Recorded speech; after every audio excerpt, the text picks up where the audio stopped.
Are you a freelancer looking to boost your marketing strategies and get yourself seen out there? In this video, I'm going to share with you exactly how I do that, how I did it, and how I help my clients to do that. Stay tuned. So on to the strategies, and if you have been rocking with me for a while, you know that your girl loves strategies. I do everything, legit everything in my life by a strategy, and that also means that we have to do a bit of testing sometimes, but we would never know what exactly works until we do some testing. However, I did you a favor and tested these things that I'm going to share with you right now to help you reach the pinnacle of success within your freelancing career or business. So the first thing we're going to talk about is niches. And I know everyone on the internet talks about niches and niching down or identifying your niches, but to be honest, it is something that is extremely important, because to effectively market your freelance skills is essential to identify your niche. By doing that, this actually helps you determine what sets you apart from others in your field and tailor your marketing efforts to showcase your unique skills and expertise. Because if you decide that you're going to offer a skill or a service within the freelancing industry or market, and you decide to offer it to every different type of person out there, so you decide to offer it to photographers, you decide to offer it to entrepreneurs, you decide to offer it to hairdressers, you wouldn't necessarily be speaking to a specific person or target audience, and it's gonna be hard for the actual consumer to decide, well, is this person the right person that I want to work with? Do they get me? Do they understand what I need help with, or what I really, what I'm trying to accomplish by seeking services with this person? So by niching down, it ultimately helps you find more clients a bit easier. It also gets clients to come to you because you're to the point and straightforward and letting people know what you're about. And it also eliminates some confusion in your job searches and in pitching. It really gives a clear outline as to how you should move forward with your customers, your clients, because you technically know what they like, what they want, how they act, by identifying your niche, researching that niche, and moving forward as that niche communicates our want. Another strategy that I really love is to build a strong online presence. This ultimately helps in marketing, because when you establish a strong online presence, it creates professionalism. It helps you to stand out, and you can simply do this by creating a website, by creating social media profiles, by showcasing your work and engaging with potential clients. It takes some time, to be honest, and you have to be consistent to build a strong online presence. You could even start giving your opinions on forums or communities on LinkedIn, just posting your thoughts, posting your expertise, posting your value. And you don't have to be a coach to produce or post value. You can legit share tips and skills or strategies, stuff that you think is needed to implement or elevate whatever it is that you are offering that people could benefit from. And by doing this, ultimately positions you as a thought leader or as a person who necessarily knows what they're talking about, what they're about, and you'll start to build trust. And then this opens up the entire era of persons naturally coming to you instead of you having to double down on your outreach strategies. Another thing that I implemented was I utilized social media marketing. Oh my gosh, and I find we tend to fall flat. We, meaning freelancers, tend to fall flat in terms of social media marketing. We like to depend solely on job boards like Upwork and Fiverr. We work remotely. There's a whole list. But if we actually put some effort into our social media marketing as well, this will help tremendously. For example, for me, I like to leverage LinkedIn. Well, I just started leveraging YouTube. I also like to leverage Instagram. I personally don't really like Instagram because Instagram tends to get me caught up. Out of all of them, my favorite is LinkedIn, but I leverage them and find a way to make them work in my business. You could use these platforms to share your work, you could engage with your audience, and you could use targeted advertising to reach potential clients, i.e. ads. However, how I like to use LinkedIn, for example, is I like to share my thoughts. I like to rant on LinkedIn. I like to post professional pictures. I like to connect with persons. On Instagram, I tend to do a lot of call to action stuff to get people into my email list, to get people into my email list, to subscribe, to get on my community community, because technically the people that you really want to care about or love on are the people that are in your inside or your immediate circle, aka your email list. Because at the end of the day, Instagram, LinkedIn, YouTube, all of these social media platforms could decide they're gonna shut down. They're done with that. They could decide they're switching up the algorithms, as Instagram is, oh my god, famous for. They love to switch up their algorithms. So if you have your own curated list of persons that whether you work with them or they're potential people that were seeking your services or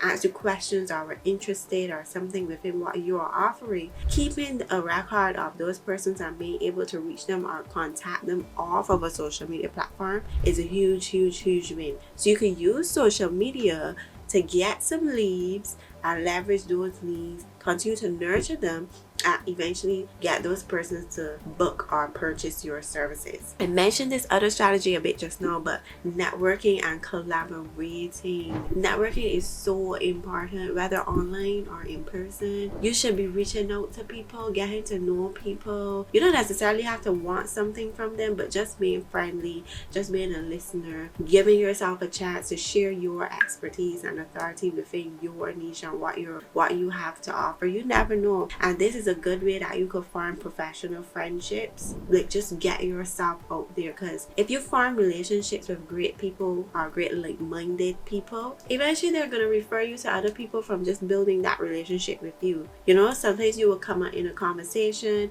and they will share with the person what they thought of you. Oh, I know this person that offers XYZ services, you should probably check them out. They wanted to know about you if you didn't probably reach out or had a collaboration, or just simply comment on a post or something that they have. Like, be nice, help people. It literally comes back to you or helps you when you be nice and when you be generous. Don't think that you don't know the person, so you're not gonna say something. If it's your topic, you agree, say something. Like, congratulate the person on their wins. You know, be nice, be helpful, and be memorable for sure. Make sure you be memorable and don't be using like no lame like ChatGPT or AI responses to comments. Always comment something meaningful and personal, and yeah, just literally just be you. Just be you. Another tip or strategy is to create high quality content. Now, this one, honestly, content marketing is a great way to showcase your skills and also attract clients, but it also demonstrates your expertise and provides value to your audience. I personally believe in delivering high value content, which could equate to high quality content.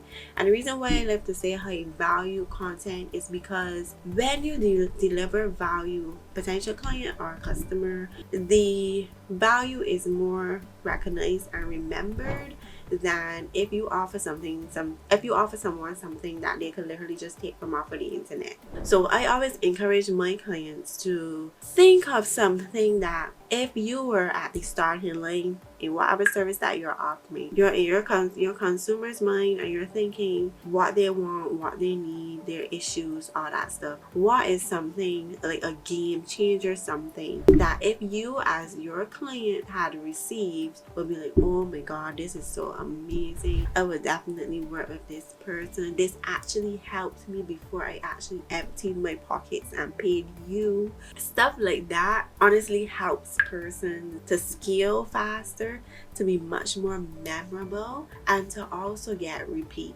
business, because you can't put everything behind a paywall, especially if it's something that I can easily find on the internet and just use or just reference. If throughout your line of work you develop some sort of like procedures, strategies, and you found that these are best practices or this works the best by doing ABC, XYZ, you could share it. You could share what it is, but not necessarily share how to implement it. And that's where you could then charge for that part, how to implement it. But putting the knowledge out there, putting a little sneak peek out there to actually help people instead of they having to pay you to get everything, shows the type of person you are. It also shows that you're not fluff and that you actually have something to bring to the table, and it builds trust. Because if you weren't confident in what you were doing and your service offering, you wouldn't offer something value based for free. Think about that.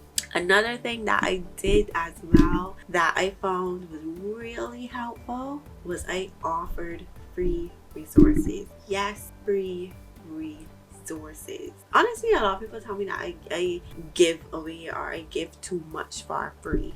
But for me, it's more about the transformation, it's more about the transition for my clients. I want that when my clients are asked about me, that they could see Tricia, she does it all. She gives you it all. She doesn't hold back anything. Because yes, money and sales is important, but for me, my reputation, my brand, my name, my personal name, and my business is more important. So I would rather be known as a giver. I would rather be known for my generosity and my expertise and my value than to be known for money or sales or that kind of stuff. I'd rather make an impact while still making money, because of course you have to make money to put food on the table. But I just do my stuff around my business in a manner or using specific strategies that at the end of the day I could still fulfill my morals and values that I have personally within my business and my brand, and still be able to provide for my family. So you could honestly like provide stuff like free resources or ebooks, webinars, templates, basically stuff that you could showcase your expertise and attract potential clients. But don't make these things neither like half of the effort. Like actually put effort into it, although it's free,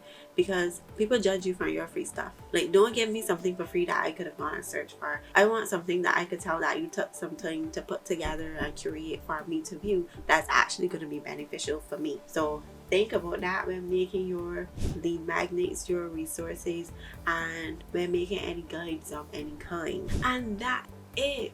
Honestly, marketing your freelance skills effectively can help you stand out in a competitive market and attract more clients. I strongly believe by following these practices that I laid out for you today, you could take your freelance business to the next level and achieve greater success. Of course, if you have any questions, feel free to reach out to me. Let me know what you need help with. Let me know if you have anything that you need a second opinion on, and I will be glad to help you. You could just simply go to our website, www.theremotecatalyst.com, and reach out to us through the contact form there. Thanks for watching, and I will see you on the next video.